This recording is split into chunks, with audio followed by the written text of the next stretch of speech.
in Major League Baseball. I don't know how you can argue that. He's a machine. Well, I can tell you how you can argue with it, because I can argue with it. So the bases are bigger. And when's the last time anybody actually was talking about stolen bases on this side of Ricky Henderson? You and I grew up in that generation. Yeah. But Corey's generation, I'm going to say just because Jamal's not here, Corey, but were stolen bases big to you growing up? I thought they were cool. Yeah, but it doesn't hit. So that's the only thing is it's great, obviously, that no one does hallowed records better than MLB, but I don't hear anybody talking about it.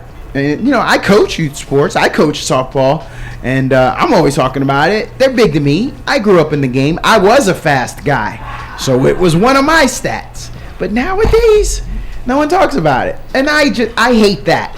I respect what he did, but I just feel like some people are like, yep, this is cool, but you never really cared about any other time. Certainly, analytics have changed the game of baseball and the way it's coached and the way it's GM'd. Yes, sir. And then the on-field decision making. I was going back because you bring up a great point. So I pulled up stolen base leaders by year, and if you go back to let's just go back to the early 70s, Lou Brock. Yeah. Big name. Lou Brock was leading the league every year in the 60s and the 70s. He got 70 stolen bases in 73, 118 in 74. Then Davey Lopes comes about 77, 63. You move forward to Rock Raines steals 71 in 1981.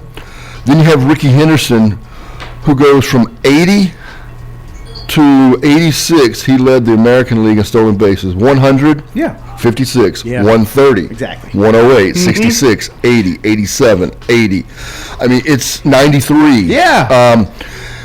And then I will show you the stark contrast. And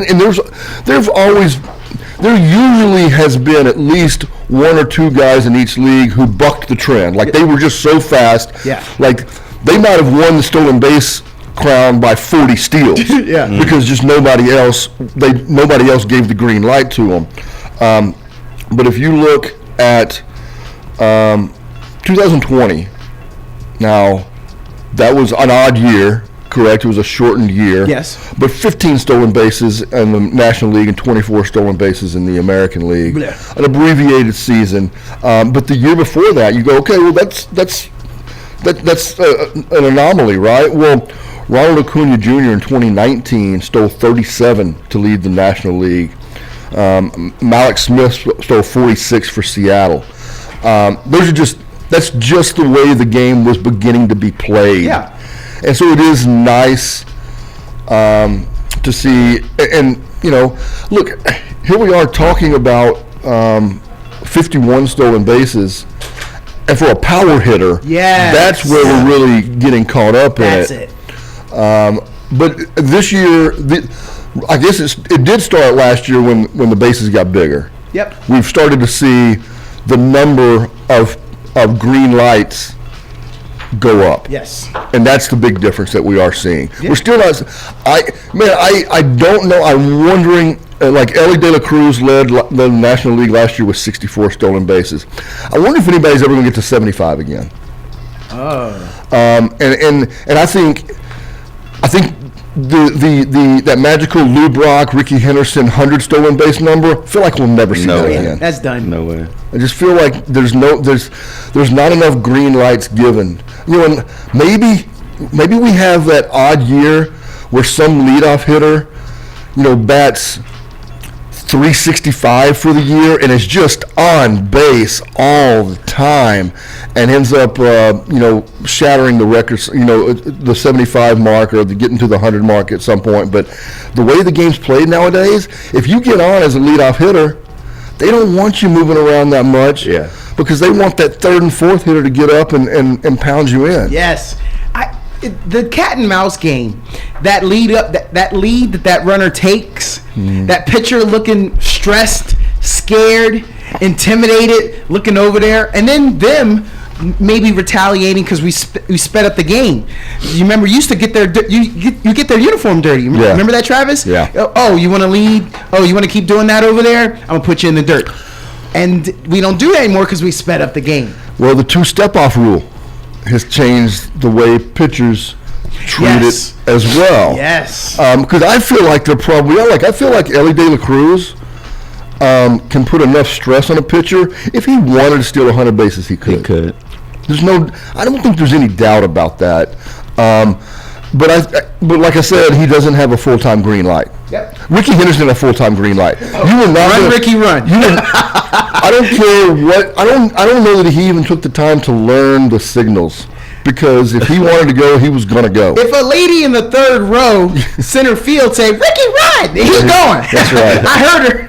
You're right. I should take this next base. Yeah. I don't think there were any constraints. So, man, he was great. Yeah. But always a great soundbite, too. Yeah, for sure. For sure. Yeah? Yeah. Okay. Yeah. Yeah. Oh, man. I'm going to see if I can pull something up then for you then, Corey. Appreciate that. 512-836-2887. You can get your calls and comments in as well. We are going to talk a little bit of baseball, but we're going to talk a lot of football as well. Luckily, there wasn't anything big happen in the NFL last Sunday, so we don't really need to talk about last Sunday's games. Wait a minute. This guy is hilarious. Yeah. What? There's always a few things. Did you expect the Ravens to be 0-2? Oh, Brian Daboll broke his headphones. I don't think that's what we're talking about. Yeah, though. no. Oh, that's not what we're talking about. No, we want the good stuff, Travis. What? We want the. I just don't. I'm racking my brain. I don't know what you're talking about. No, I would love. I know you gave out the number 512-836-2887, 836-2887 for local people. Please call in, because if you're a Ravens fan, I mentioned it. I want to know if you guys are at DEFCON 20 yet. If you guys are worried. Well, there's no way they start 0-3, right? Oh, about that. Well, they're on the road this week. Yeah, I know. I could see to a team now. Hey, the team they're playing. I mean, if they're used to physical football, man. They when somebody tries to run the ball around, they stand up and they shut down. Their name isn't Alvin Kamara. So, are you guys aware of their offensive line coach died? For our listeners who don't know, the Ravens, their offensive line coach died, so they're 0-2. Did not know that. Perhaps that's a reason. Young offensive line too. They brought in 3 new guys too, so there are reasons, and we know that Lamar is he's reeling from how last year ended, and he could also maybe be pressing a little bit. I'm shocked to know that there's only 2 touchdown passes from Lamar through 2 games. So we should worry. Well, Baltimore gets in a lot of rock fights. Like, I mean, they're a black and blue type team. They want to run the ball a lot. They want to play stout defense. Yeah. But they're and while they're dynamic at quarterback, their offense is not dynamic. Their offense is really geared to score 24 to 28 points a game. They're leading in rushing. Yes, and that's as they always do. Yeah. That's just time of possession. That's just Baltimore football. You got to put it in the end zone. Yeah, but like I said, that's when you're geared to score 24 to 20. Now this week they may score 60. They may rush for 450 yards. But when you're kind of geared to score 24 to 28 points, you can be in a lot of close games. And those games where you only score 17, you're in jeopardy of getting beat.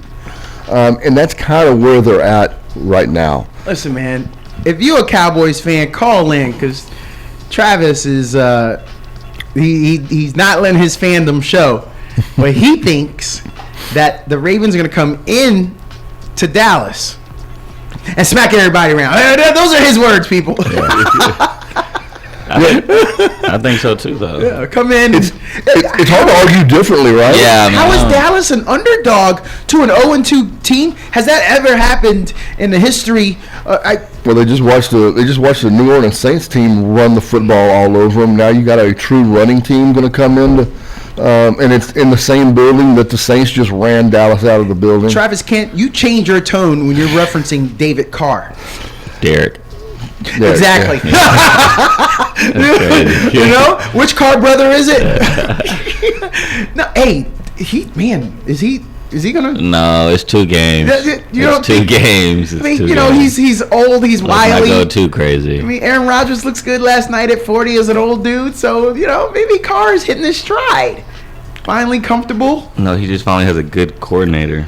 Yeah. Kubiak. He's not running for his life. I mean, have any pair of quarterbacks, and they just happen to be brothers, been sacked more in their careers than David and Derek Carr? Well, Mr. Houston Texan Corey can tell us just I feel bad for David. how browbeat his brother was. Yeah. I mean, that team just wasn't ready for a good quarterback. So are we seeing Bryce Young turn into David Carr? Well, Bryce, I think there's more to that for Bryce, though. I think Bryce is more so like talent around him at the skill positions. I think it's also coordinators and coaches. Last year didn't count for me. Like that whole year last year for Bryce, it kind of like reminded me of Trevor Lawrence's first year. Yep. With Urban Meyer. It's like, let's just throw that away. But now, you have to reset, and, you give them 2 games to figure it out. I don't know. I just don't think that's a good situation. 512-836-2887. If you're a Panthers fan, call in. Fellas, I would like to be Douglas Cochran. He is my fraternity brother too, Corey, if you didn't know that. Johnny Cochran. Oh, yeah? But I would like to support Bryce Young because I think that organization is doing that young man wrong. 3 head coaches. Even Jamarcus Russell got more games and a longer leash than this guy. He's about to be the biggest bust of all time. They gave up so much to get this guy, and you bench him for what? What's the rush to get Andy Dalton in there? Well, I think now it's just confidence. I think right now they just don't want to break him down anymore. Like, they know they're not good. Yeah. It doesn't do you any good to keep running. You can only tell a guy to run into a brick wall so many times before he finally goes, I'm not running into the brick wall anymore. Yeah. And I think they're in preservation mode as a franchise. They're just saying we can't send him out there to face ammunition like this week in, week out with nothing to fight back with. I'm glad you guys said that because I wrote down a couple things here that I wanted to offer to you guys. If you're the Miami Dolphins, go get Bryce Young. What are your thoughts? Short, I think there's Alabama quarterback. I think there's better options out there. I was hoping you'd say that. Travis didn't say anything yet, so how about Miami Dolphins? You go get Matthew Stafford. Yeah, I like that better than. Yeah, Bryce isn't like Dolphins are trying to win now. Yeah, Bryce isn't ready to win now. And who would not want Waddle and Cheetah? And then there are at least 3 running backs deep.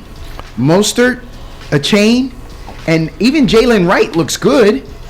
What a team! It can. Jonnu Smith, right? They came over from Atlanta. Great tight end. He just was stuck with Kyle Pitts and that anemic offense last year. I mean, I agree. You drop Stafford into that offense, and you're in pretty good shape. Yeah.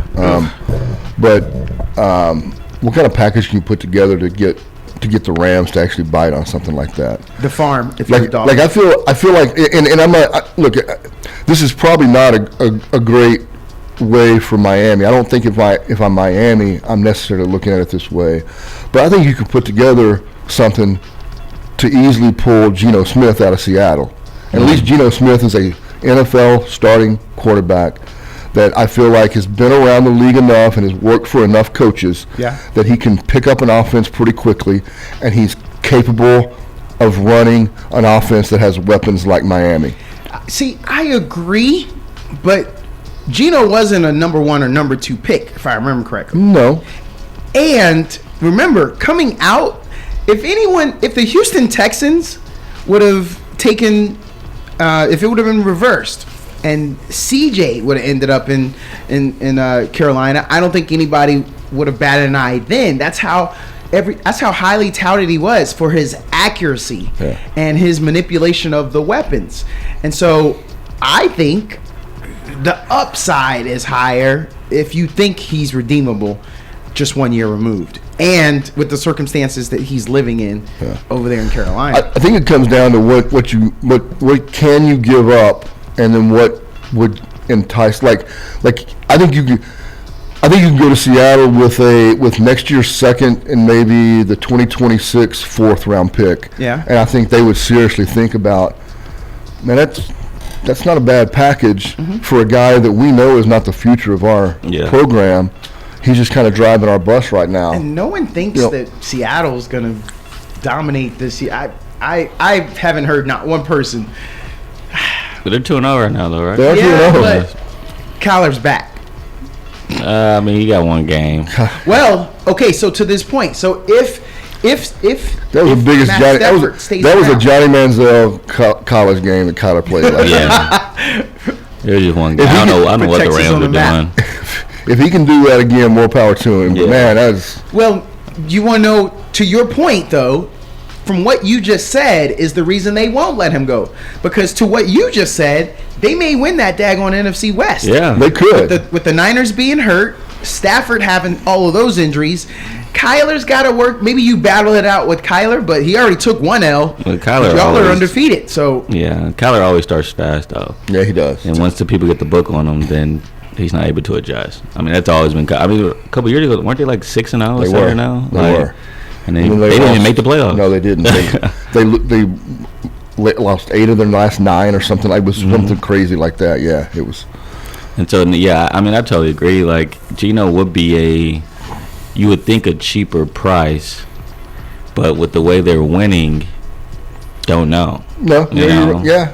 And then technically, like, Stafford's not their future, but Stafford and McVay are, like, best friends. Yeah. And so he don't want to give up Stafford for nothing. Right. So I just don't know who's out there for Miami other than, like, go get Tannehill. Like, get the reunion back. So, Yeah. you know what I'm saying? Like, I don't see why that's not on the top of their pecking order. Or heck, man, call up Indianapolis and go get Joe Flacco. Like, see how much he's cost. I mean, that's an easy 3rd round, 4th round pick. Yeah. And I think he's better than Skylar Thompson. So. Yeah, I would agree. But we'll see. I mean, they picked up Tyler Huntley, so Yeah. maybe they think he's the answer. But I think you just need someone accurate You do. in that offense. And If, so, if they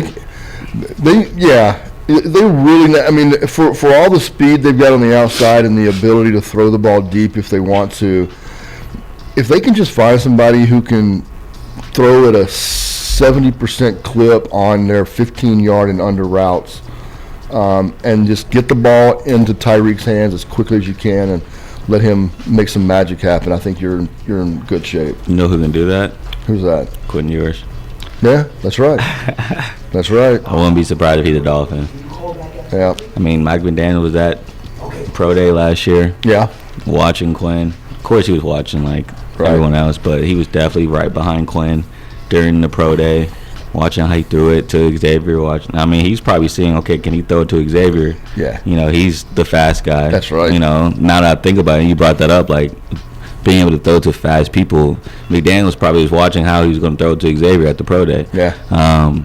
Just because, I mean, he knew. Like, I think everyone knows Tua is one hit away. Yeah. And so he's always probably planning for the future. And Quinn Ewers is literally in an offense full of speedsters right now. That's right. And he's getting the ball into the underneath routes and making sure Bond does his thing Yep. and Matthew Golden does his thing. Wait. So I'm saying, why not? Say it. Quinn. I mean, Quinn's gonna be a Dolphin. I mean, I No, really do. nope. I really do think so. Nope. I think that's gonna be a target for them. You know who they need? Shador. They don't need Shador. That's Miami. They don't need That's Shador, Miami if I bro. ever saw They don't need Miami. Shador, bro. And Shador he's doesn't throwing need the pass. Miami. Those Colorado No. receivers do look Let pretty me fast. rephrase that. Shador Okay. doesn't need Miami. Okay, agreed. If I'm being honest, like But the Flash, he does not need to be in that type of environment. That seems like such a Miami move, though. It does, but like I don't need him distracted. And Tyreek? I would rather him go to New York. Funny enough. What? Like environment wise, I would want him to go to New York. But I thought his dad was pulling the strings and was like, we want you to go to good situations. And I bet he would tell, don't go to the Giants. I think New York is a good situation now. He'll be the guy. Yeah. He will be literally the star. Just getting beat on. And remember, you got to have not saying he doesn't have a strong arm, but no one's saying he is Josh Allen arm strength wise. Mm-hmm. And that win gets the whipping in that stadium. And fair. I don't think that's a good place for him. But if Daniel Jones can do it, I think Shedeur can be a little bit better Is than he Daniel doing Jones. Look, man, Is Daniel Jones doing it? You got a guy in Malik Neighbors, out there now. They just got to get a running back, but... I was looking at Thursday Night Football, and they showed the graphic for next Thursday, Cowboys versus Giants. Yeah. And Dak, you notice Dak is showing no teeth. He's just giving you the stone face, right?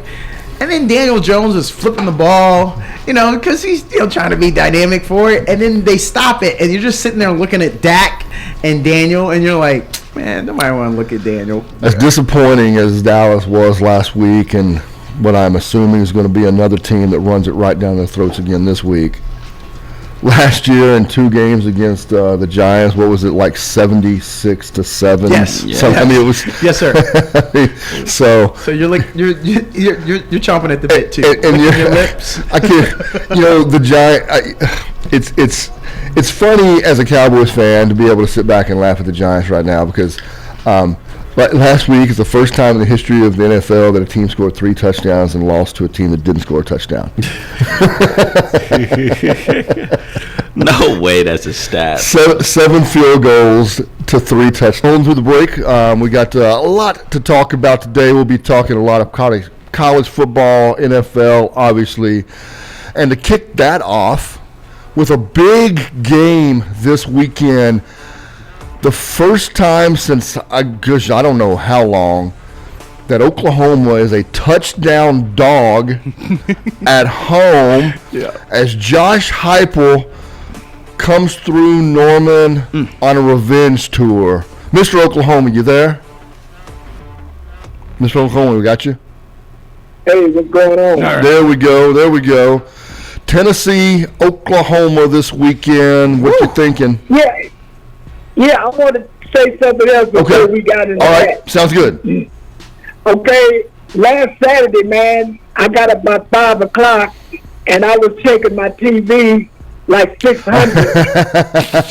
and I got 610. I said, well, let me check 611. And I checked 611, it was on. I checked 612. I said, well, let me check ESPN. Yeah. Man, I was so happy, man. If I'd had your number, I could have texted you. I could have called you and say, hey, man, ESPN is back, So I did the same thing you did. I got up and I went in, turned on the TV, and of course, I'm in the process of switching, and so right now I've got my streaming provider and I've still got my DirecTV hooked up, and I'm like, I'm just gonna go ahead and flip on over to my DirecTV and check out 206 and see if Game Day's on, and it popped right up, and I was like, all right. I had a feeling. That it was going to be either last weekend or this weekend that they were going to find a way to come to an agreement because they were both losing out on too much money during the football season. So because man, they was gonna DirecTV gonna lose a lot of fans. That's right. They was gonna lose a lot of people because I had called this other TV station and I had it set up. I said on the first I'm gonna give you a call. Yeah. So now I can leave it like it is. Yeah. That's right. But anyway, I want to say, man, Tennessee and Oklahoma. Mm-hmm. I'm now, last week you said Tulane's supposed to beat us. But we won. Yeah. But I'm just hoping that we upset, Tennessee tomorrow. I believe Tennessee gonna beat us, but I hope we got some kind of upset to do it. If we win by 1 point, I'll be happy. Yeah, this Tennessee team's been putting up a lot of points. Now, Kent State. I mean, it's the the North Carolina State game that everyone's pointing to, because their last two games obviously were against Patsy's and they scored 68 and 71 or whatever it is. But Yeah. but it's certainly, And I quit watching those games. yeah, and it's certainly high-powered offense. It'll be interesting to see how that OU, which, you know, for all of OU's struggles early this season and the pessimism that's coming out of Oklahoma fans, Mr. Oklahoma, I think you would agree that as probably disappointed as you are in the offensive line and the way the offense has kind of been going, you've got to at least be excited that the defense is making strides this year. Yeah. And so if that defense can step up and make a couple plays early and get the tide kind of going on the OU side, that's probably their best hope of keeping this Tennessee offense in check. Yeah, because I know, man, you know, after Tennessee, man, we got a tough schedule. Yeah, it's not. We got a tough schedule because, you know, who do we play next? We play South Carolina, right? No, I got Auburn. Yeah. Yeah, we play Auburn next. That's painful. Yeah. Oh my Yeah, God. anyway, we got a tough schedule, man. Then we got to play you guys, you know, Yep. and then we got to play Alabama, No, then you got South Carolina. you know, so, man, we got a tough schedule. But, man, I'm going to tell you, if y'all don't win the national championship this year, I would be shocked. Because, man, really, y'all got kind of like an easy schedule in the beginning. Yeah, you know, You know, but y'all, it's going to be a blowout tomorrow. you're right. In comparison to some of the other SEC schools and who they have to go through, Texas got a favorable draw. You know, it's not our fault that Looking at this Florida. OU schedule, this Yeah, thing no, is yeah. disrespectful. Yeah. Yeah, it's not y'all fault. last It's 5 not your games. fault, man. But I'm just saying, Yeah. guys, I mean, no. Woo. But I if mean- y'all don't win the national championship this year, good God, man. Yeah, I mean, okay, let me read you Yeah, go something. check. I'll let you do this. Last 7 games of the year. How Yeah. many does Oklahoma actually win? All right, Yeah. last 7 games. So let's start with Texas. I think that's an L. Yeah. South Carolina, the way they looked against LSU. That's an L. It's Carolina lose it's that. at home. It's it at is home. in Norman. It's at home. It is in Norman at least. So let's say we'll give them that. We'll give them Okay. that. All right, so that's one dub. Ole Miss at Ole Nope. Miss. Nope. at home against Maine. The Black Bears. The Black Bears will you know come about in them? and put up a fight. Yeah, they would. Good but job. But Oklahoma's gonna win that Oklahoma game. got it. Wait, Yeah. So that's before good. we go, how do you know about the Black Bears? I lived in Boston. How do you know about them? Man, I'm a mascot junkie, man. Oh, yeah. I Sicko. mean, you did handle Bevo. Yeah. Oh, yeah, You're okay. sicko. I'm impressed, Travis. Wow, that impressed me. All right, then you gotta go to Missouri. That's an L. Ugh, And then you got Yeah. Alabama at home. don't matter. Don't matter. And you gotta go to I know. Baton Rouge. To end the season. To end the season. When you're battered, Yeah. bruised, right after Alabama. So that's looking at 2-5 for the last 7 games of the season. That's ugly. Yeah. Um, And I believe that, man, because everybody talking about Brett Benefit, man, and I'm questioning him too, man. Hey, I welcome. looked at the Paul Feinborn show, Travis, and man, it was a lot of people calling in yesterday about Oklahoma, man. I said, man, Brett Benefit, wow. he can prove himself this And that Saturday. Florida coach, man, I think they want to get rid of him too. Well, he was fired before the season started. Yeah. Wait, Yeah. so I'm okay. So I got 2 questions. Corey, you seem very confident that they could upset number 6 Tennessee. No, I didn't say that at all. Oh, well, you said he could prove himself, so I thought you were saying. I mean, got a chance. Anybody I mean, can it's- prove themselves. yeah. I mean, Oh, do I think okay. he's gonna do it? No, but I mean, he could. I mean, And then my other question was for you, Miss Oklahoma. Who'd y'all make mad? I mean, welcome to the SEC, but that's the schedule they gave y'all. What happened, man?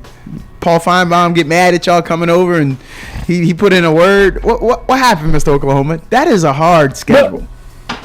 Yeah, that is our schedule, man, but we just have to deal with it. You know, because I'm gonna tell you, a lot of fans is looking at Brett Venables, man. A lot of that, because Brett Venables has been there 3 years. No, I like what you're saying. I want to back you on that and say the spotlight is on you now, Brett. You've been saying it since we've been on this radio show that you didn't like Brett, right. but now in SEC country and how this turns out, a lot of candidates might be saying, "Hey, bro, if you were to let him go, I might be interested." So, about a spotlight is about to be on him. Yeah, man. You know, I mean, I just hope I'm wrong. I wish he could turn it around some kind of way, turn it around. But I'm just not sure about Brett Venables because he's been there 3 years. And I'm gonna tell you what I think. Man, the quarterback we have now, what's his name? Holmes or somebody like that. Jackson Arnold. Yeah, Jackson Arnold. Man, I'm not sure about him. Hey, he's a Because freshman. we supposed to lost last week, but we finally pulled it out. But man, I'm just not sure about him, man. I'm not. Well, And we got some running backs hurt. We got some wide receivers hurt. So, I just hope for the best. well, your defense. I mean, that's your calling card. If you look at all Yeah, the but I people don't that Tennessee has played, if you look at their record, we were talking about, unfortunately, Texas' record schedule isn't that formidable. At least this year. But look at who Tennessee. Look at the record of the people Tennessee played. They're 2-7.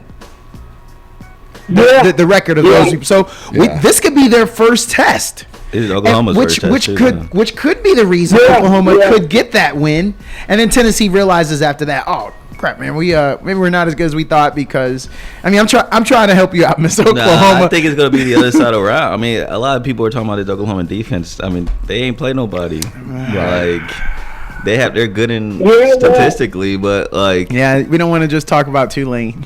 you know what I'm saying? We can't base it off of and U of Tulane. H ain't got no weapons out there, and so I mean, it's cool to talk about how I think they're top 5 in team defense right now in the nation. Yeah. Top 5 in like sacks, but like Tennessee is ranked 3rd on the ground game. okay. I mean, Oklahoma's gonna get tested. Yards per carry, that is. Yeah. But But, that's a big stat. We'll see. Like I'm interested to see this Nico kid, from Tennessee, the quarterback. See if he's really like that. Hey, can you say his name, Corey? Nope, not gonna try it. Not Hey, gonna I try think it. Nico, I'm gonna leave you. That's what it's. I think that's how it is. It's not. I'm gonna leave you. It's Nico. I'm gonna leave you. I'm gonna leave you. Nico, I'm gonna leave you. That's hilarious. I'm a leaver. I'm a lever. I'm a lever. I'm a believer. Miss Oklahoma, what else you talking about for Man, I'm just saying. I'm saying tomorrow, man, it's gonna be some exciting games all day long, man. Because that running back for Oklahoma State, man, that dude is tough. Ali. versus Utah, number 12 versus number 14. Oh, they played? Utah's number 12, Oklahoma State's number 14. That's gonna be a good That's a game, matchup. man. I was gonna That's say, gonna be a good game. aside from your game, I think that's the game everyone in the nation wants to look at of ranked teams. Yeah, I mean that's a Big 12 preview. Yeah, in my mind, it's kind of a big deal. Big 12 championship preview. I think I'm gonna say that's the game to watch tomorrow. Present company excluded. Well, they got a lot of different good games tomorrow. I can't name all of them, but they're gonna have a lot of good games all day tomorrow. I switch around, man. I switch around to 600. And I switch around to ABC, and I switch around to ESPN. I be trying to find the best game. Now, like it was a blowout like last week with Texas, I quit watching that game. Oh, you didn't want to see what Arch could do, though? I quit watching Tennessee. No. I quit watching this other game. Hey, but Mr. I don't Oklahoma, watch blowouts, man. But this is the blowout everyone watched because everyone wanted to see what Arch could do. Do you agree with that? That's why people were still I'm not tuned sure in. about Arch. I mean, he looked good. He looked good last week, but we're going to see what's going to happen tomorrow. What? Yeah, y'all should win that. I was Y'all going to should say, win then that we're not tomorrow, going to see too. what he could do. You can't base Arch Manning off of Louisiana Monroe. And if you're from Louisiana, call in. I said it. I want all that smoke. Nobody's going to judge Arch off of this. Even if he goes 21 or 41 and they still win by 2 touchdowns, ain't nobody going to care. It's Monroe. Yeah. Oh, before you go, what say you about NFL? Any NFL games this weekend? I was just gonna bring that up, Okay. man. You know, they're gonna have some pretty good games Sunday because I want to see that Philadelphia game, against the Saints, and I want to see Dallas. Can they hold up at home? But they should win at home Sunday. You don't sound They that should win at confident. home Sunday. You don't sound confident though. Ain't nothing to be confident about. Well, that is always gonna be my team, but man, what they made last week, man, I was just shocked. Yeah. And the Saints, the Saints look good right now, but I think they're gonna start slipping down. They're gonna start slipping. As the season goes on, they're gonna start slipping. But Dallas need to get a lot better, man, because I think next year it's going to be a lot of people gone for Dallas. Ooh. And that's what I think. That's a big That's statement. crazy. That's a big The- statement. The last 30 seconds, what you just said, Mr. Oklahoma, you finally made some sense. I'm proud of you, man. I'm proud of you. Cause I totally agree. Okay, what did I make sense of? I mean, I totally agree with what you're saying, in the sense of, can they, Okay. one, the Saints, I don't think the Saints are going to keep this up. I think they are going to fall No, off they're at not. some point. They're not going to keep it up because they hot right now. But as the season goes, they're going to lose. And that's Saints. I'm hoping Dallas gets better as the season go on, man. And I agree And with you. I the think there's going to be a lot of Houston changes Texans- next year for Dallas. It Definitely a lot of is. And the changes. Houston Texans need to keep it up. The Texans need to keep it up and get to the Super Bowl. Well, the 'Cause I Texans think already they got playing a chance if they keep it up. No, That's they're the not. crazy. Texans aren't even playing well right now. That's right. And they're still 2-0. Wait Yep. till that offense starts to get going. And I am all in on their defense this year. I tried. I am all Yeah. in. Been saying that. That's part of the reason Saying why I that. drafted him, Corey. That's what I'm saying. But I ain't bro. splitting none of the winning pot though with you. Oh, that's messed If I up. win my league. But they're a top 5 defense, bro. They fly I around. They think got so. they got shut down corners, and they got dudes that can rush the pasture. I mean, what are we talking about? And what's the linebacker 2020? Yeah, 2-12. 2020? Man, Henry. that Yeah. guy. That's an Alabama product. And he's on second year in the league. Yeah. We may have something there. And you don't even have Christian But you Harrison know on the what, field man? yet. But see, y'all got to remember, man, the season's early. Because, things happen at the end of the season. People get hurt. The team start losing. So, enjoy it now. But I'm talking about, I like it when it's like close to the end of the season, No, man. And, I want to disagree with you there. I think it's important to steal these first couple games when teams are floundering, trying to figure stuff out. Like you heard us earlier, we were talking about Baltimore trying to figure out those 3 offensive linemen getting over losing their offensive line coach. John Harbaugh is a great coach. We think he'll eventually turn around. They got Lamar, but I think steal a couple wins now if you can. I think that can Yeah. only help you on the back end. yeah, well, I hope so. Yeah. Hey, who you think going to be quarterback for Miami, guys? Oh, that's a great question. Yeah. Has he announced it? Hey, I'll talk to y'all later. I just want to Okay. say I think so. All right, thanks for calling. All right. All right.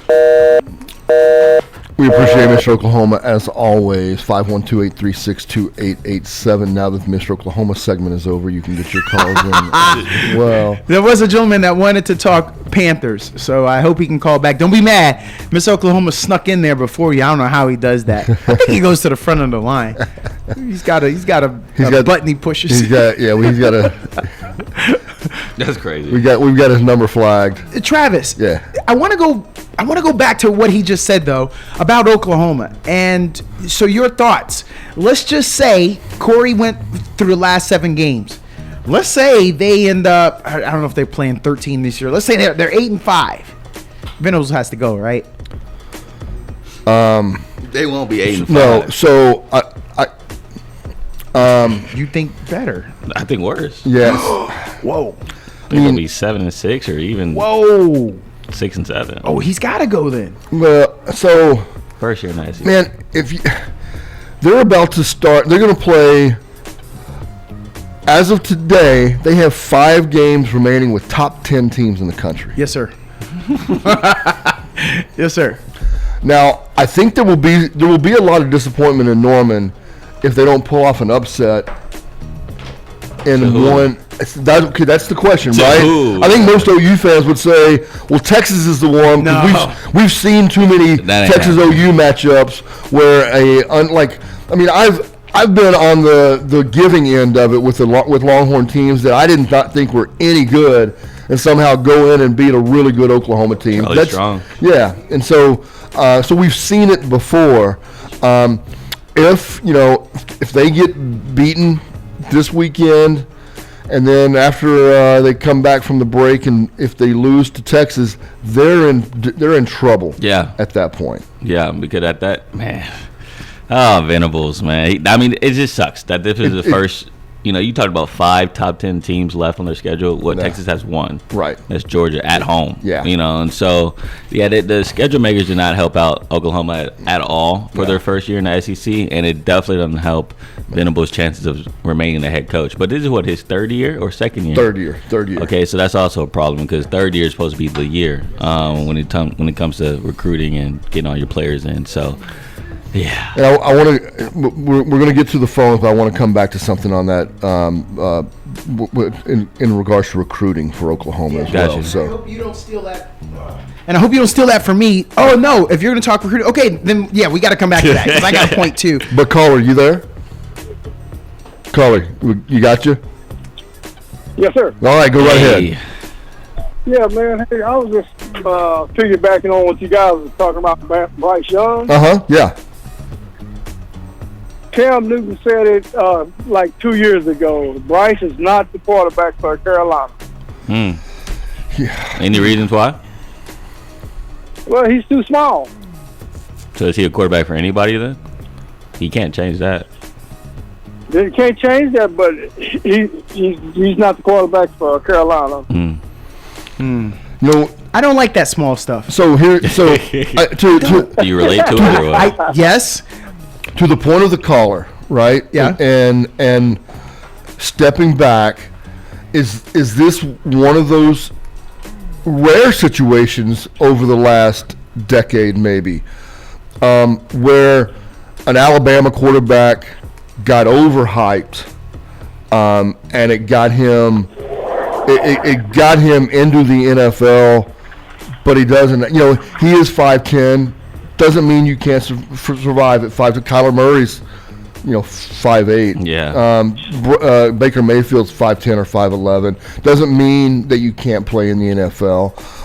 But I think the most concerning thing is the completion percentage is not coming around. Look, it's not just Bryce Young. They have a real problem in Carolina. Yeah.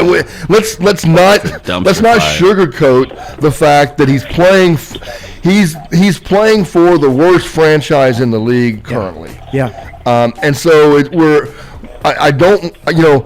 this is one of those we've seen this before where we've said, if the kid can just survive, maybe he can get to a point somewhere where someone gives him a fair shot. Yeah. And maybe it will be with Carolina. Maybe Carolina will repair this thing in the next couple of years. But if not, and he decides to move on, maybe somebody will give him a shot somewhere else. But he's in a terrible, terrible situation right now. When you're thinking about when you're going to stick Andy Dalton back into an offense to Red run a Rifle, team. baby. Pew pew. Yeah, we saw him in Dallas a couple years ago, and he was short on bullets then too. Oh, Hey, man. caller. Yeah. This is Yes, Douglas, and I'm coming back to the height thing, brother. Drew Brees, Mike Vick. What do you think about them? Great quarterbacks. They was professional quarterbacks. They was on the top of the line. Could you see them in Carolina being the quarterback at the height of their powers, pun intended? Yeah. Okay, Yes, both sir. are Bryce Young's height, purportedly. Now, Russell Wilson's 5'11". We got to go, and supposedly Drew Brees was 6 foot. We know he wasn't. So I'm just saying an inch difference between all three of these guys: Bryce Young, Russell Wilson, Mike Vick, Drew Brees. Nobody's complaining about Mike Vick. Nobody says that about Russell Wilson. So I think it's got to be a great situation, and I think we all can agree that's a very bad team over there in Carolina. Well, I mean, that was my next point. Okay. Yeah, they need some help, man. Yes, sir. Can you name their starting wide receiver? What is his name? Yep. What is this guy? What is his name? Yep. I'm gonna give you that time. Exactly. And do you know who their starting tight end is? Yep. New guy. Yes, he is. But exactly. See, that's where it starts. And then you may say to yourself, I know who their running back is, right? But Chuba Hubbard, nobody thinks Chuba Hubbard is even top 25. I mean, you're going to put some backups in ahead of him. So it's a bad situation. Hey, he was well thought of coming out of Oklahoma State. Yeah. I'll give him that then. And I think the size thing, it does play a factor for sure. I think that a lot of people have seen the success of shorter quarterbacks, and I think we, as a just culture, how can I put this? Didn't consider his height to be as a problem as it is becoming for him. Yeah. I think that is something that, like you mentioned, there has been successful short quarterbacks, and so we're all like, oh, he'll figure it out.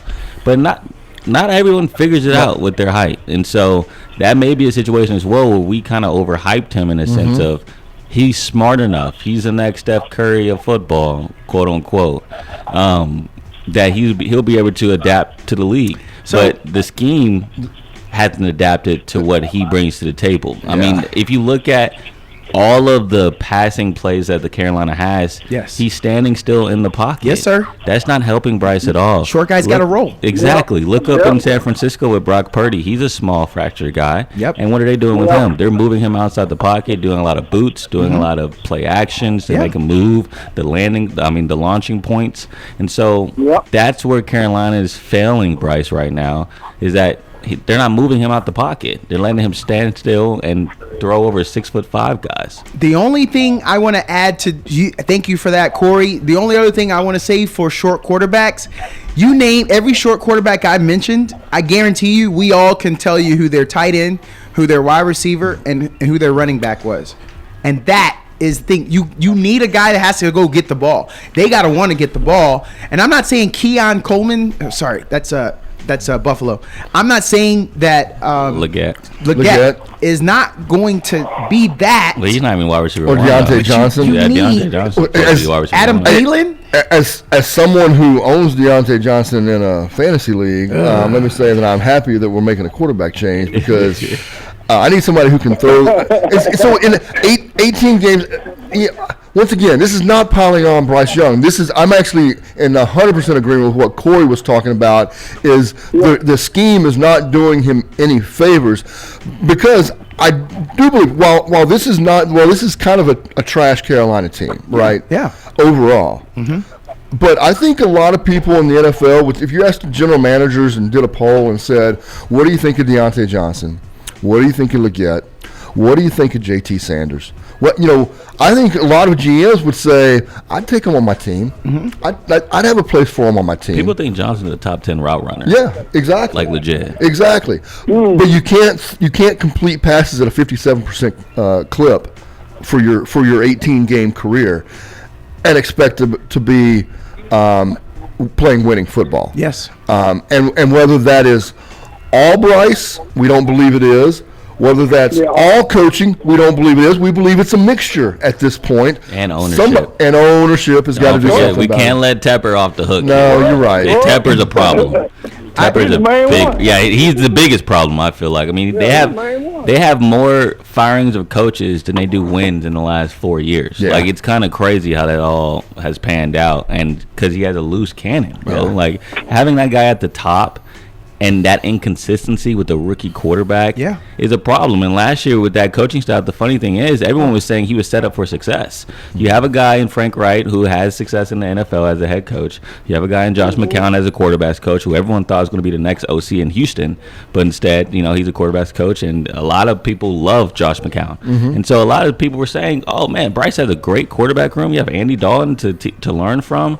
But you start to realize as the season went on, Frank Wright hated being there. He hated his life. Josh McCown had different theology than Frank Wright because David Tepper forced Frank Wright to hire guys that were name recognizable and not his guys. And so you have different conflicting opinions about how this offense should be run.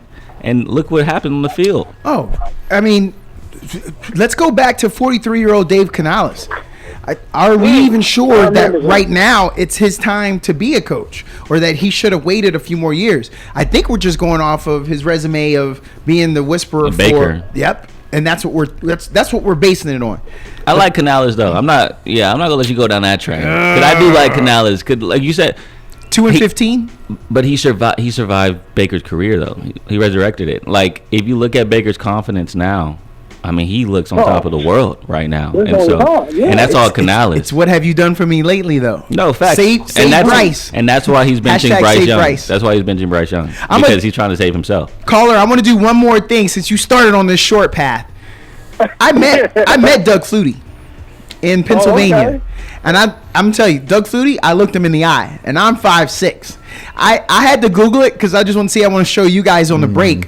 When you get a chance, caller, there's a picture when they both were number 9 and number 7 in San Diego. Look at Drew Brees, a short guy, and standing next to him, and they're talking, and they're in uniform, cleats on. He's standing next to Doug Flutie. He makes Drew Brees look tall. So, yeah, just another short quarterback that did the thing. But Flutie was running all around though. Yes, he was. They were moving. That's the difference. When I think bootleg, I think Doug Flutie. For sure. Okay. All right, caller, you got anything else? No, hey man, that was it, man. That was All a right. blessing. I just think, All right. Thanks for calling. Hey, we appreciate your call as always. All right. Hey man, thank you. God bless. All right, appreciate it. All right, KAZI 88.7, Travis Kent. KVU 24's Corey Mose. Most important of all, Douglas Washington. Yes.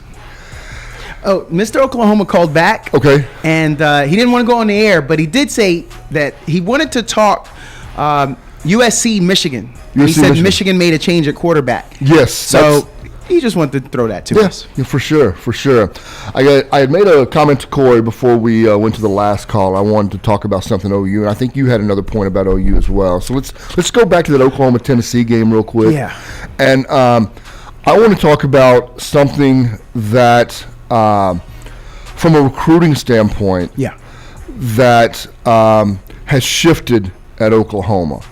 And that is on the offensive side of the ball. Yeah. They appear to me, just as an outsider, if I try to be as down the middle as I can as a Longhorn fan. Yeah. They have lost a lot of offensive recruiting luster. Yeah. And remember, Bob Stoops was a defensive coach, but they had no real issue recruiting good offensive talent. Agreed. Because I believe his offensive staff that he built, I mean, Kevin Wilson and guys like that, were really underrated. They had NFL experience, they had college experience. They were underrated as recruiters, and then he brought in sort of a renaissance of fresh blood. His old quarterbacks that had come through, who became coordinators, and really injected some life into the recruiting from that standpoint. Then you go to Lincoln Riley, obviously, as a head coach when Stoops leaves, and now you have an offensive coach who takes the offensive recruiting to a higher level, especially at the quarterback position. But now you go back to Venables, back to a defensive style coach. You're still reeling from the loss of Josh Heupel. You just haven't reestablished yourself after Heupel left with a offensive staff that brings any sort of swagger to the game. And I think they're in danger right now if they can't recapture some of that. Certainly Sark has taken away a lot of that magic from them. LSU is LSU. You're always going to have recruiting battles with LSU in this part of the country. A&M, up and down a little bit. Certainly they've been more successful on the offensive line than Oklahoma has been the last several years. Although, we see that A&M, as good as their running game has been, still has some questions and issues at quarterback and wide receiver on the outside. But Oklahoma's in danger here of really losing ground, and the schedule does them no favors because, once again, if you go through the second half of the SEC your schedule against all these great teams, and you average, say, 16 points a game, and you lose 4 or 5, maybe 6 games in the final stretch, it's gonna be difficult to catch up. Drew Hill, and I'm not talking about the group. That's the gentleman in charge of play and personnel over at Oklahoma. And so when you let Venables go, you got to let him go, right? I mean, he's had his go. This is the guy who went and got Ramondre Stevenson.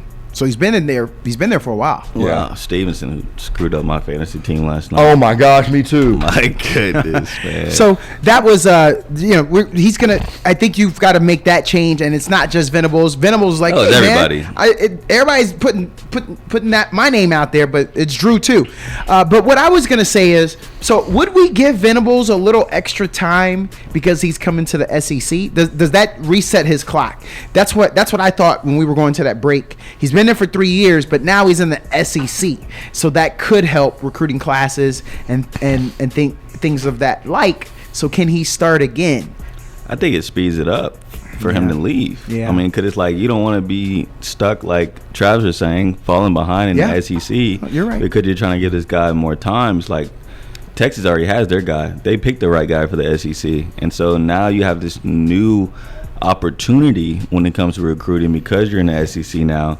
You don't want to waste it by having a coach that no one really respects. I think why they were able to recruit so well the last 5 or 10 years is because, if we're being honest, they were the kings of the Big 12. I mean, they won, I believe, 10 of the last 15 to that point. Yeah. And they're a good recruiting pitch. It's like, yeah, man, we control this conference. Look at the track record. We may not be going to the college football playoff, even though sometimes they were. That was right. With Kyler back in the day, Jalen Hurts whenever he came over. And so they were making it on the national stage, and they were controlling the Big 12. But now you're in the SEC, and they're not going to be able to control their conference anymore. And so, yeah, that's going to mess up recruiting. And so I would get a new guy in there as soon as possible so he can bring some new flavor. All right, so I think we've got a caller on the line. And caller, turn down your radio and we'll get you on the air. You there? Caller, you there? Yeah. All right, there we go. Hey, yeah, this is Keith. How you doing, guys? Hey, Keith, how's it going? Yeah. Oh, JETS, Jets. here we go. Nice win for your Jets last night. Yep. Who'd y'all beat again? I thought they looked really good, and I thought that Rodgers really played a nice, solid game. He did. That maybe they're turning the corner. But what I really wanted to talk about was Bijan. Yes. And the fact that at Texas, and now, this last game that he played, he does not seem to be good around the goal line. He has never really performed well around the goal line. And I don't know why it is. I mean, he's great out in the field, but as the field compresses, he doesn't seem to be able to handle it.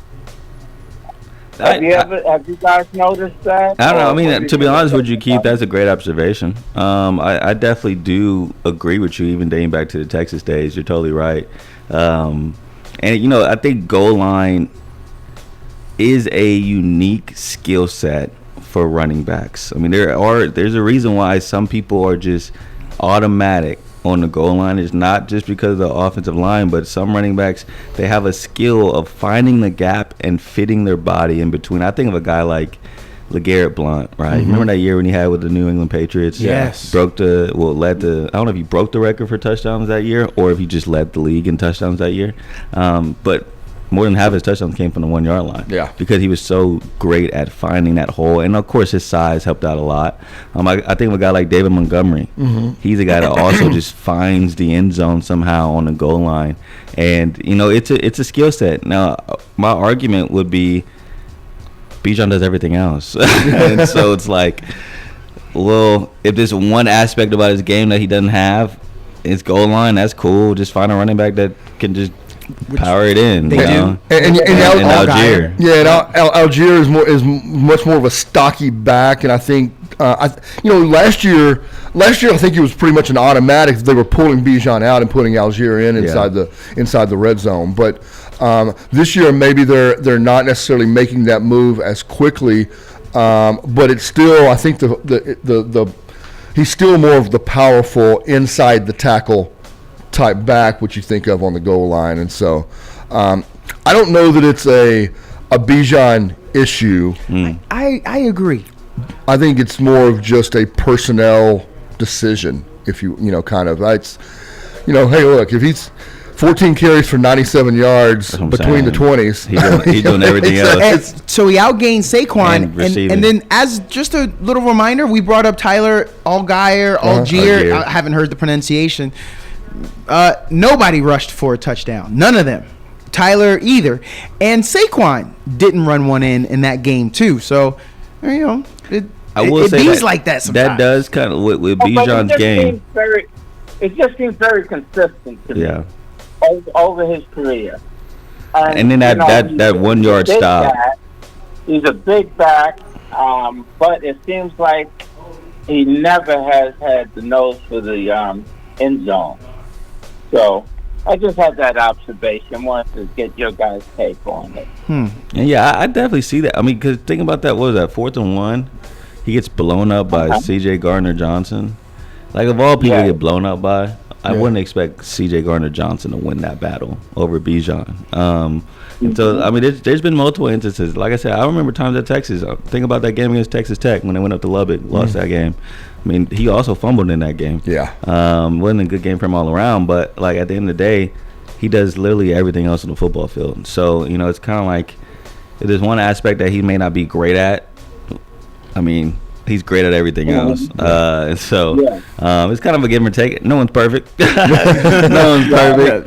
But, man, he does everything else so well. Like, if you watch him play, like, the way he's able to manipulate space at his size, right? Yeah. I think that is something that at least I've never seen a running back do.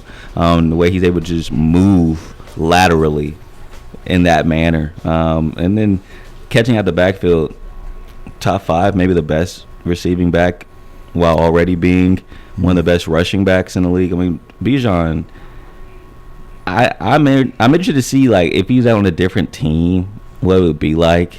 Because I feel like that offense is still stale in Atlanta. They're trying to feed him more. But, like, I just think about a scheme like in San Francisco.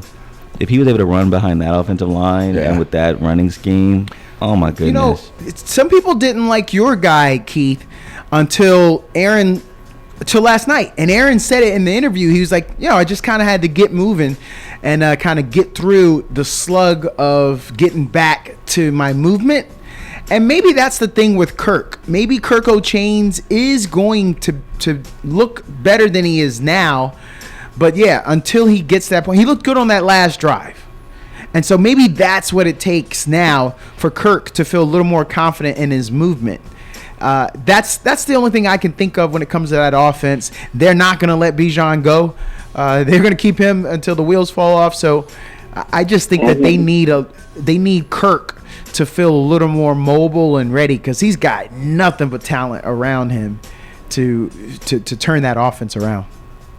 Yeah, and then you look at the Ravens, and they have Henry there, and you would think that they would be a much better team, but against scheme, he needs to have a little bit of a running start. Now, I think that their formations and whatnot as a pistol are not really conducive for him running.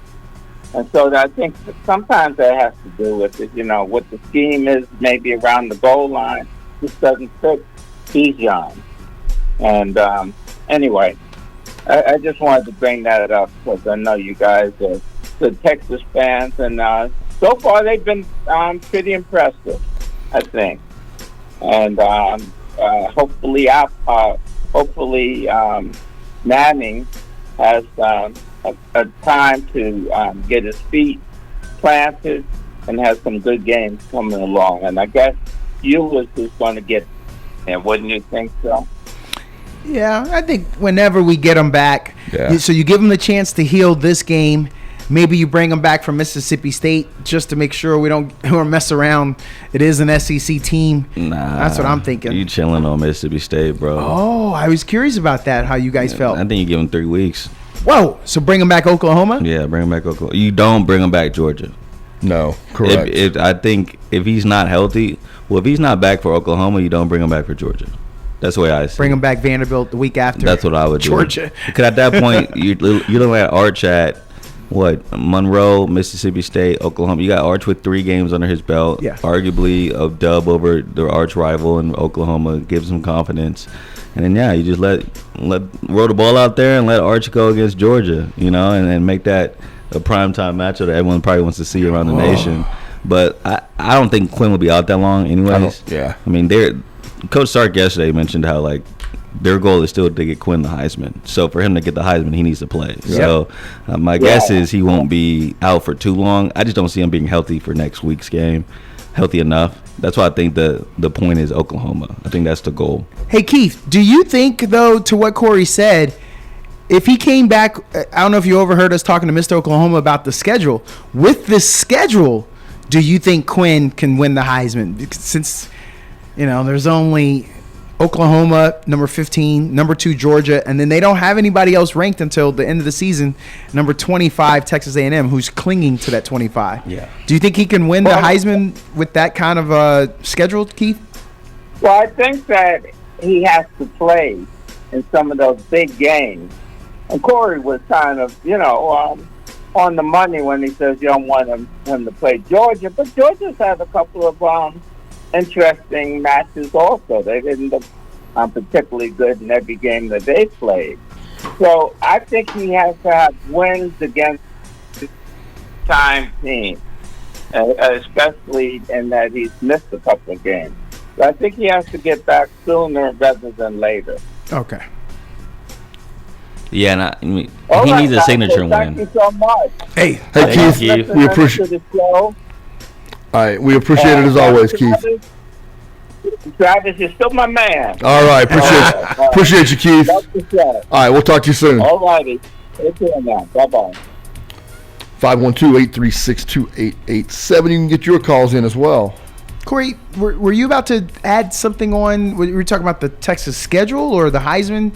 Yeah, I was saying Quinn needs a signature win to get the Heisman. Every Heisman has their signature win. Yeah. And Georgia would be his signature win. So Okay. I think he has to play that game, at least if he wants the Heisman. And I'm sure Sark isn't saying that unless they've had conversations about Quinn's goals. And I'm sure one of Quinn's goals is to win the Heisman. So to do that, I think he knows he has to get back as fast as possible because Jalen Milroe's not hurt, Right. and so his stats are going to be significantly better the more games Quinn misses. Same thing with Carson Beck. His stats are going to be significantly better.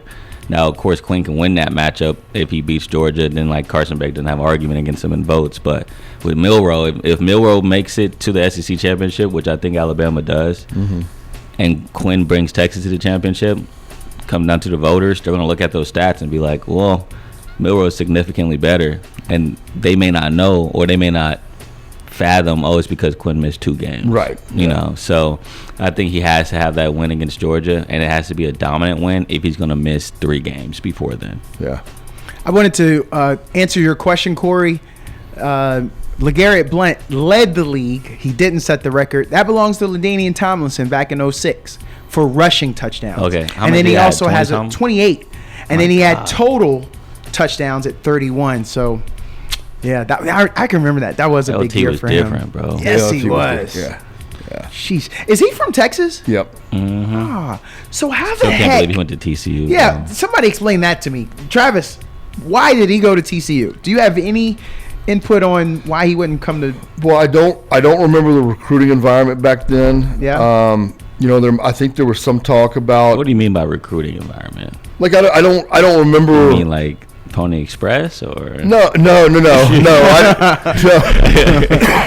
I know TCU got money out there. Hey. You know what I'm saying? I don't remember if there was like maybe a knock on his size coming out of high school or something like that. I don't remember what it was that led him to TCU, but it was clear while he was there that a lot of teams missed on him for sure. Sheesh. That's the player personnel that's just, you got to get fired after that. I mean, I don't remember. I wasn't a Texas fan at that time, but it's incredible that anyone would miss out on that guy. We got another call. All right, we want to jump into the calls. Hey, caller, you there? Yes, I'm here. Yeah, go right ahead. I want to talk to Douglas because Uh-oh. I am Miss LSU that he talked about we wasn't going to beat South Carolina. Oh man! Okay, I'm here for it. Go ahead, please. Yes. I was like, I can't wait to call and tell you what happened. I'm so glad I lead with my mouth. This is the good stuff. I am so impressed. Here's tell me, where were you? Take us through that. But to be honest, I think South Carolina made a lot of mistakes, a lot of penalties. They just didn't hold the line like they were supposed to. And LSU made some too, but South Carolina didn't play like South Carolina. I will give you that. Okay. I will give you that. But still. Did you? I mean, what's our quarterback, Newsmeyer? He played excellent. I know. Yes, Newsmeyer. He played excellent. Hey, shout out Caden Durham. She was Yeah. running back. Okay, now I let you have it, but it's 33-36. So can we give the Gamecocks they were game, pun intended. They were. It was a good game. Yes, it was. Raheem Sanders ran for 143. I mean, that was a game to watch. And LSU certainly needed that. Oh my gosh. Yeah. Chip Kelly, man, he's holding on by a string. I think. Brian, that boy Brian. Brian Kelly. Yeah, he's hanging on by a string. Yeah. So LSU. We needed that win. Yes. Yes. Where do you go from here? I'd like to hear from you. Where do you go from here? Are you claiming victory over UCLA? No, I'm sorry to say that, but I'm gonna say no, but I'm gonna say yes, because if they played like they did Saturday, yes. But but UCLA is a totally different team, and so I think if they got to stay close. They can't let them run off with it. If they let them run off with the game, it's gone. Is UCLA good this year? No, Aren't they bad? They're 1-1. I mean, Deshaun Foster, if you remember, running back in the NFL, is the coach. He came out during media day and he was like, "Hey, we're UCLA," and then it hit him that he's got a problem speaking in front of large. We maybe should have known that before they sent him out there, and then he stumbled and stuttered, and he was like, "Yeah," and we're in Los Angeles. And then he had a long, awkward pause. I mean, it's got to go down as one of the worst media days ever. So, ma'am, to what you were saying then, so Corey Aggs, they're 1-1. They haven't played a lot of games, so that's kept him out of the spotlight. Most people they had a bye week. Yes, ma'am. Yeah. So, are you confident? I mean, they lost to Indiana University 42-13. I know it. Corey's laughing, ma'am. They're 3-0 though. Indiana's 3-0. No, but what did Hey, I tell you then? go What Hoosiers. did I say, Corey? I said it at that point. I said they had to go and regroup, see what they did, and then they would come back better. Yeah. And they did. They did. And that's what I said, and they came back better. So we're going to watch this next game and see the same thing, see how they do, and then I'll make a judgment and call you next week after that one. Sounds like a plan. Yeah, something. Yeah, that sounds like a threat. Don't sound like a plan, Corey. She's like a pantheress just waiting to pounce on me. Now I used to teach at UCLA, and so because of that, I'm calling for the upset. I'm drinking the home juice. UCLA is about to smack LSU. Okay, Yeah, she'll call next week. She'll call next She week. gonna beat Mr. Oklahoma. Yeah, facts. but y'all said the same thing about the Dallas going down to New Orleans. Yeah. Yeah, about that. Nah, yeah, that's right. Yeah. Ma'am, So, do you also remember? Did you hear me last week when I was like, "Man, Dallas probably gonna be 15-2." You remember I said that? yeah, you did. I said 15-2, maybe 14-3, and then maybe McCarthy would get fired with that kind of a record. So maybe it's looking more like 14-3 for me. Hey, ma'am, thanks for calling in and being a loyal listener. You want to give a little shout out? Can we pass along your name to everybody before you go? Oh yes, I'll tell you. My name is Tanya. I'm from Louisiana. I'm proud, and I'm definitely everything LSU thing. Louisiana proud. She's a tiger, the tigress. Go Tigers. Thanks for calling. Yes. Thank you. Bye. All right, we appreciate the call as always. All right, I didn't want to say this while she was on the call. But, I mean, South Carolina's quarterback got hurt, if we're being honest. Being honest, Lenore got hurt, and then that game changed dramatically. It did. Yeah. I mean, I don't know what to say. So they lost to LSU. They lost to USC. LSU lost to USC 27-20, and that was at home. And then they beat Nichols. Again, that's 44-21, and they went to South Carolina. And they won by 3. Corey just gave us a little more insight. But they got to go. All right, we're back on the Fans View, KAZI 88.7. Travis Kent alongside KV24's Corey Mose sitting across from Douglas Washington, who's twisting and tweaking the dials today. Thank you, Douglas, for driving the ship. Teamwork. Continue on with more football. Douglas wants to talk a little bit more about the Longhorns, and I'm gonna let you drive the conversation here. Okay. You've got a specific way you want to go. Yes, sir. So, longtime listeners know I'm not from Texas. Lived here for 3 years. I love it, but I've watched you guys from afar. I still, to this day, and this is no home cooking here. To this day, I still think the Superman, the greatest performance ever, and I am a Mike Vick fan, was Vince Young putting on that cape against USC. Mm-hmm. So, I want to know if there's anybody that can handle it. Can you guys handle Arch Manning going out here and looking like Superman last game, this game, and then when Quinn gets healthy, can y'all handle?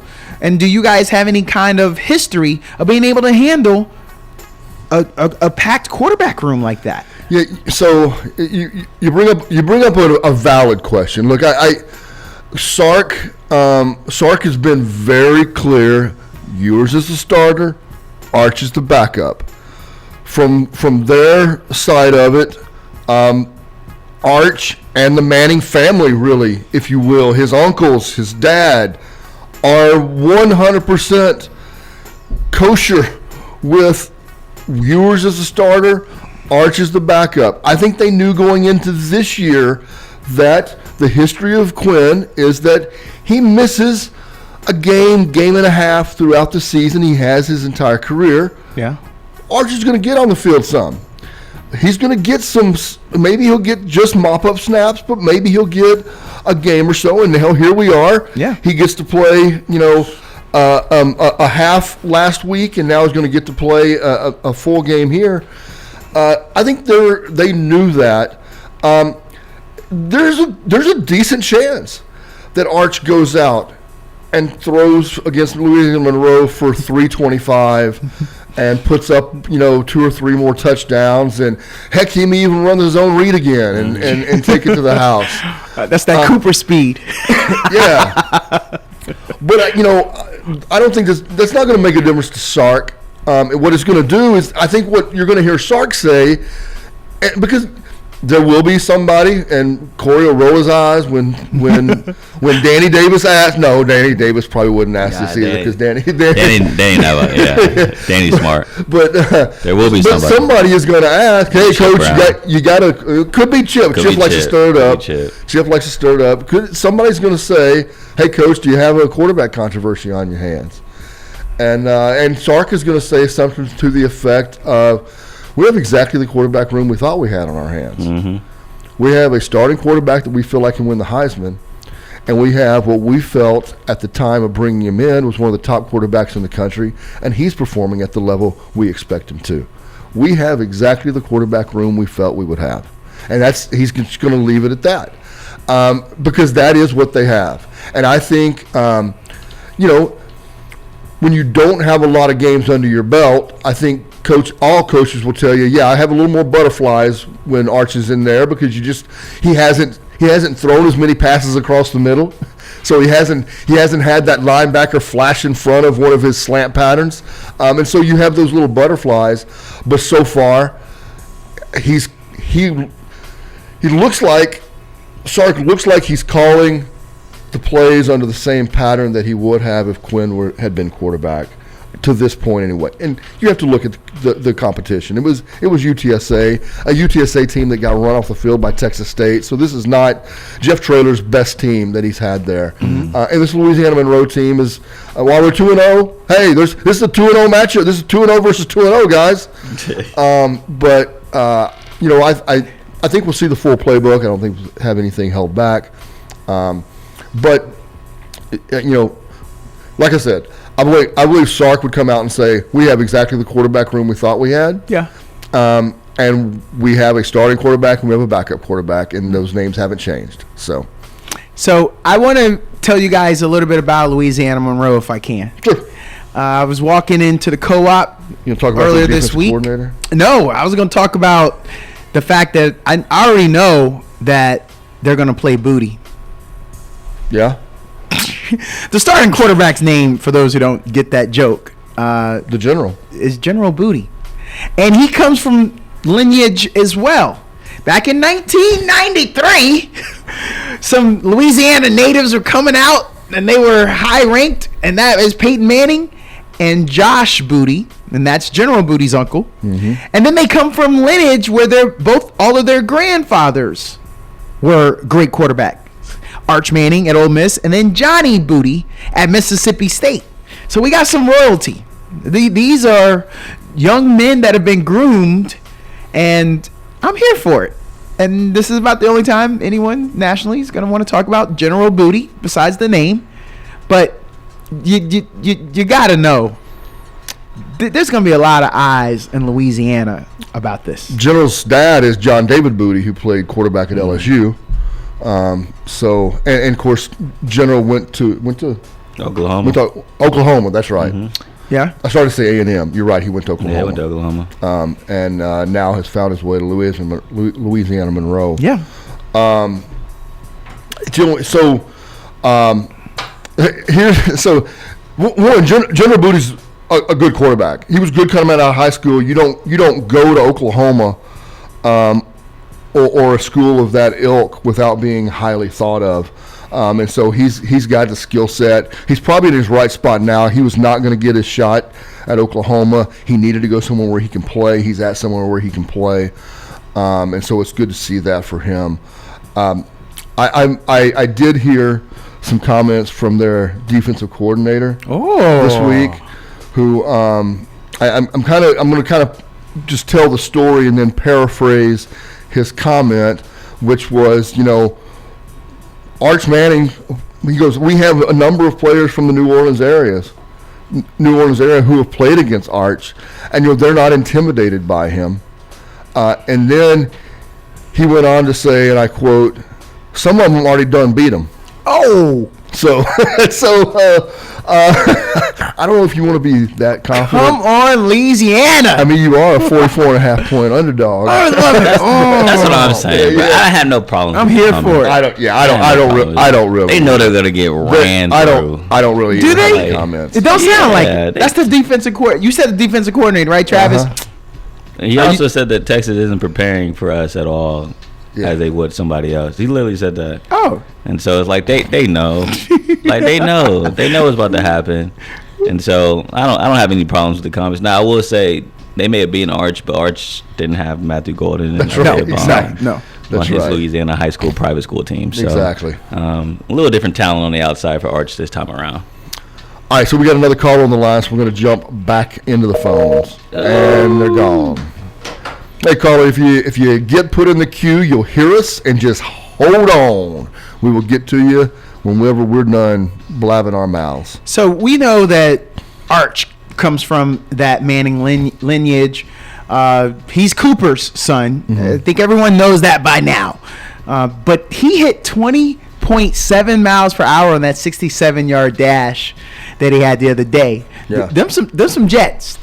Junior Olympian. Do you respect 20 miles an hour? Yeah, he got up there. I mean, I told y'all earlier, like a while ago, that he got clocked at 22, I believe, at practice Good last grief. year. Like he can move. Yeah. I mean, y'all just don't be listening. Like, I be trying to tell y'all, and then when there's something happen, everyone seems shocked. This is your point. But General Booty had to go a different path. So he was here in Texas. He went to Tyler Jr. Travis, where is Tyler Jr. College in Texas? Do you know? I was born in Tyler, so yeah, it's You know? Yeah, my sister went to school there. My dad went to school there. I almost went to school there. I just decided I wanted to come straight to UT instead. I kind of, in the back of my mind, hoped that my daughter might be interested to go play soccer there. They've won like 2 or 3 they're really good. junior college national championships in women's soccer, and then there is a UT Tyler soccer program as well. I was kind of hoping that she would go TJC and then go UT Tyler, but she decided not to play college soccer. So I mean, it is what it is. In 2021, while he was there, he led the nation in passing, 3,410 yards. Yeah, oh man, I was hoping that would impress Corey, but it didn't seem to. No, I'm listening. But it's I was Tyler hoping Junior College. I wanted you to be like, wow. No, man. Your head explodes. Tyler Junior College has kind of been known over the past decade. Glenn had that.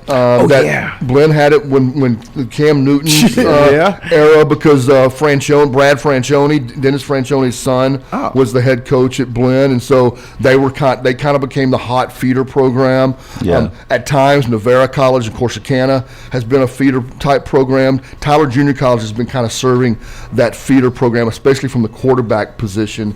I'm trying to see if I can't get it before we leave here, but there was a quarterback, I want to say 7-8 years ago, that had transferred out and gone to Tyler Junior College, and then ended up averaging like 425 yards a game passing at Tyler Junior College. Like they were just throwing it all over the place, and so yeah, that doesn't surprise me that General went through TJC. So General, he's living it up. His dad, Abram, was just a big Army strategy nut, and he told his wife, "Hey, when we ever have a son, I'm naming him General." So General's here for it. He's got his own T-shirt shop. I won't read it off because we're not getting anything on it, but he makes his own line of T-shirts. You guys can look it up. To your point, backing up Dylan Gabriel and knowing that Arnold Jackson was going to get it, he had to hit that portal, Corey. Yeah. He had to get going. And this is where he was born, Shreveport, Louisiana. If y'all are wondering about Monroe, he was born in Shreveport, and he's going to play in Shreveport. No, it's going to be a good test for them, especially like with Sunbelt play coming up pretty soon. I mean, Texas State got to go through them at some point. Ooh. And so, Look at that it's schedule. also going to be a good little tape for Texas State to see. I don't know if they play them this year, but they're in the same conference. So if ULM continues to be successful like they are right now, they're have to face each other in the conference championship. They do play them November 9th. Yeah. And it's a TBD game, and it's in Shreveport though, so we don't get to see the General. But they got a hard. So they're the Warhawks. Mm-hmm. Even Travis may not have known that one, but they got to play Auburn this year. It's at Auburn, unfortunately. They getting a bag. They play a lot of cash games. They getting Texas, looks like Auburn. Yeah, making some money. They'll play Arkansas State towards the end. They'll play Louisiana, the Raging Cajuns. Yeah, those are conference games. Yeah. That's Sun Belt. Yeah. Sun Belt. Yeah. And they're going to Marshall. Nothing else really stands out. Wow, I'm impressed. I'm impressed with their schedule. They're going to get Auburn after Texas. So, all right, go Warhawks. Yeah. Good luck. Hey, fellas, are they even putting up 20 points? Y'all want to give me a little something on that? 20's crazy, bro. No, they're not putting up 20 points. Whoa. What do you allege? I think they'll put up, I don't know, bro. UTSA wouldn't put up a single point. I say they're not getting double digits. I mean, yeah. Yeah. I think 10 would be the max. The max. Yeah. And this defense is good. I know. Like I said, they were pissed off after the game against UTSA that they gave up that touchdown because it was just a misassignment. Yeah. So, look, man, they're looking for shutouts. Yeah. Like they're looking for shutouts. Oh my god. It's not like they expect shutouts against teams like these. So, I don't think they put up more than 7. Yeah. To be honest. Okay. That's the best I could do to get our locals excited. I just want to give them the backstory. I don't know what else to say. So Mr. Oklahoma wanted us to talk a little bit about USC Michigan. Oh yeah. That this week? And Michigan, yeah. Oh brother. Michigan finally made the switch decision. at quarterback. Yeah. But the funny thing with that, because I was on the radio last night with 105.3 The Fan in Dallas, and we were talking about Arch, and they asked me, is it going to be different play calling? Is the offense going to look different? Arch back there now, and I was just like, no, like Sark is going to, like you mentioned earlier, Sark is going to run the offense the same way. You may sprinkle in a little bit more read options, but it's going to be the exact same offense that Quinn runs. Unlike Michigan, Michigan making their quarterback change, it changes everything. Yeah. I mean, they're going to be way more run heavy. They maybe only run only. And so with this quarterback change, I think that's also a difficult part of why you don't want 2 completely different guys in your quarterback room, because now it's not just changing the offense for the quarterback. O-line is blocking differently. It's more run blocking than pass blocking. Now the wide receivers, their mentality isn't, okay, I'm going to get the ball. It's like, dang, I got to block more often now with Orji being the quarterback. And so it changes everything when it comes to the game plan and the playbook for a team like Michigan. And I wonder, like, how much does that play a factor for the rest of the guys if they're able to execute compared to a change like Texas is making, when it's like nothing really changes offensively. It's kind of like same old. So I'm interested to see how they adapt to the new quarterback, and how are they able to make Orji succeed instead of trying to coddle Davis Warren and sprinkle in Orji from time to time. I'm curious on you guys' thoughts on why do it now when you have number 11 USC coming into town. So it's a home game for Michigan. And for those who don't know, USC is undefeated. And they beat, where's our Tigers at? They beat LSU. 27-20. We said it earlier if you guys missed that. And that was a home game for USC though. It was in Vegas, but agreed. Yeah. And then they went out and beat Utah State 48-0. And I know no one really cares about that. So I think the zip matters though. I don't know if I think we know. with USC's defense, I think the zip does matter. Okay. I mean, cause look around, bro. Like Texas shutting out Colorado State was a shock to a lot of people, because Colorado State's offense was really good last year. It's still good. Utah State holding a team in college football to 0 points is way harder than it looks. I would say it's harder to do that in college than the NFL. Because there's so many things that can go wrong with 18, 19, 20-year-olds when it comes to missing assignments. And so especially USC's history with defense, I think that's a good confidence boost for them. No, it's okay. So they're Utah State. They're second in the Mountain West. Yeah. They're 1 and 2. Same conference as Colorado State. No one else has blinked them. They had of those 2 losses, they lost to Utah 38-21, but they put 21 And up. that's a good Utah team. Number 12. Remember, we were talking about them earlier. We mentioned them. Okay. Yeah, to your point. Yeah, I mean, I like that. I just want to say, like, the zip does matter. I like I it. think it does. Yeah. I think it does. I like that you said that. But you're right, though. Like, this test against USC, why now?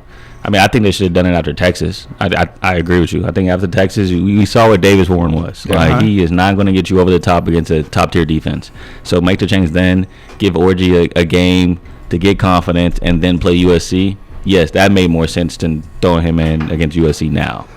So, but I feel like this is an RC Slocum Texas A&M team because this is a Michigan team that the forward pass is foreign concept to them. Yes. Davis Warren did not look good throwing the football. And for all that Orji is, he is not really going to be trusted, I don't think, by this staff to open up the passing game.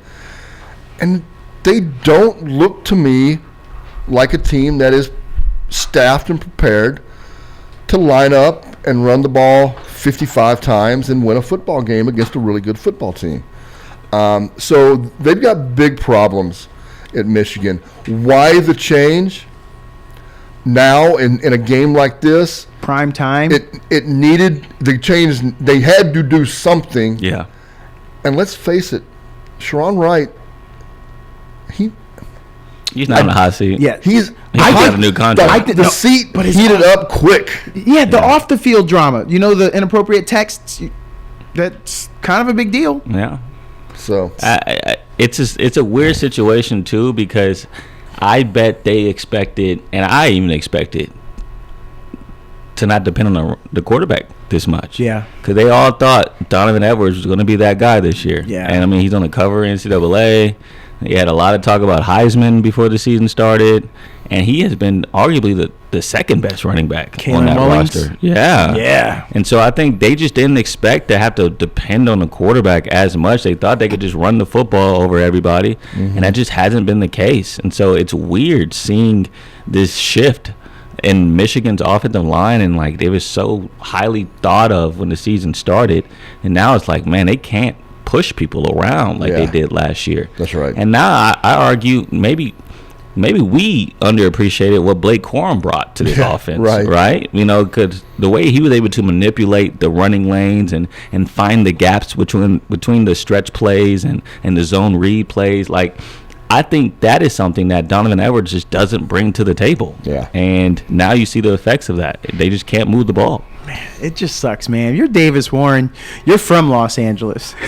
Now you got USC coming to town, and you just lost the job. Yeah, that does suck. That does And suck. you're a senior. So Yeah. this is it for Davis Warren.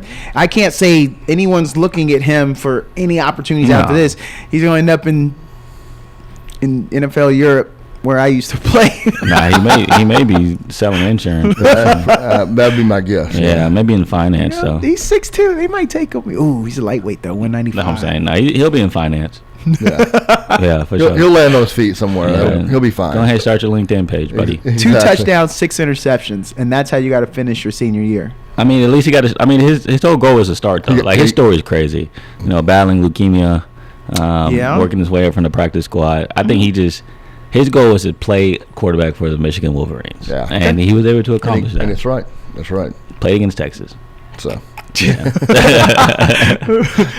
But I mean, on the other side though, if we want to talk about USC too, like I saw a mock draft the other day that had Miller Moss being the number 1 quarterback taken off the board, which I'm like, really, he surprised y'all that much in one game against LSU? Yeah.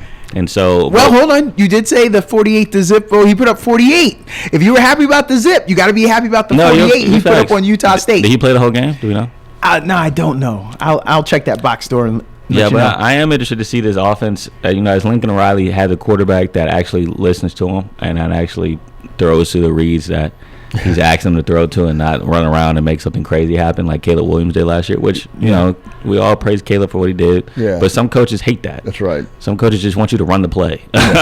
And Miller Moss is doing that at a really high level as well. And so I'm interested to see against a really good Michigan secondary, how does Miller Moss play against them? Yeah. And are they able to move the ball against a tough Michigan defense?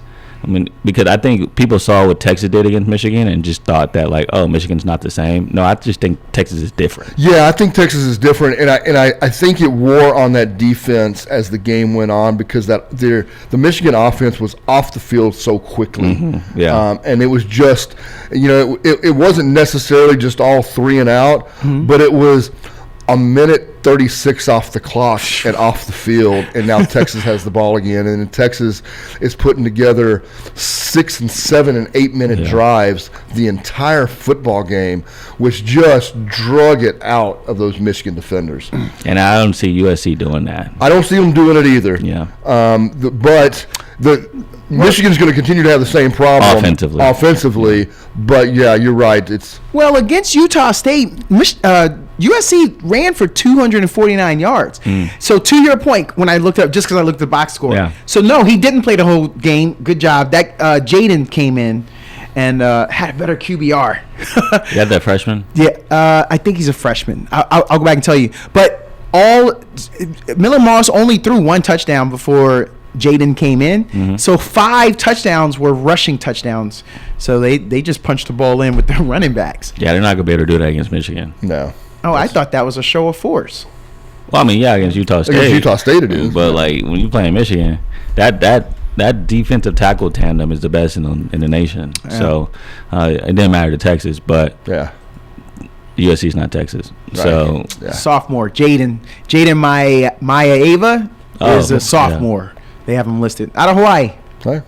Gotcha. Right. Yeah, I can't wait. I didn't know they were playing this weekend. Yeah, that's a good game. Yeah, it'll be a good thanks, game. Mr. Oklahoma. Yeah, night game. No, it's not. No. It's 2:30. 2:30. Okay. On CBS at Michigan. At Michigan. Yep. Wow. Yeah. Yeah, I low-key got Michigan that game. Oh. And we gotta go after this, but I just think that any type of quarterback change. Yeah. That's why I like the Panthers covering. Any type of quarterback change inspires the locker room, and I'm sure. I'm just speculating, but I'm sure the locker room knew who should be starting. Yes. Oh. And that's just me speculating. But I think if you're at practice, you can see Davis Warren is not the guy. Yeah. And, they're trying to force this narrative that he's a good kid. I get it. He's a Michigan guy through and through. But I think the locker room knows Orgy's the guy. So once they make that move, everyone's going to be inspired to play better for Orgy. So, yeah, that's why I got Michigan winning. I could see that for sure. Yeah. Great. I was a Bruin, so I can't say USC anything.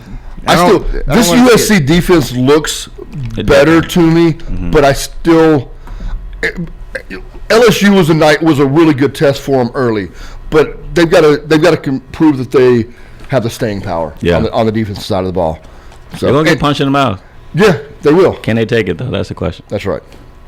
All right, we need to get out of here. We appreciate all the calls. We appreciate everyone listening. We'll see you back here